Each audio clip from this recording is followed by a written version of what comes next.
Yine hazır. Yine neden teşkilden çıktık?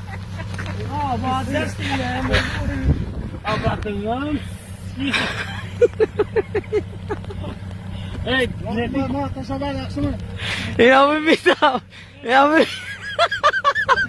Kadın gidemem mi ne olur? Patik. Patik yakanı. Patik yakanı. Ne olur mu? Patik yakanı. Tamam ne kim? Ben sıra ne kim? Ümide patik yakanı. Hey, prof kibiranda. Sencer. Bir yere gel kızı kim bir de bir yere gelse. Hemen kızık beğenmedi sen. Haydi. İnavuz çaydan çıkanımıza 45 minut oldu yine şöyle geldiler. Bir gün teşkil vermedik. Tısıyım kudnesine, grupasına. Teşkillerimiz yaxşı neticesini gösterdiğine. Neticesi yaman emas.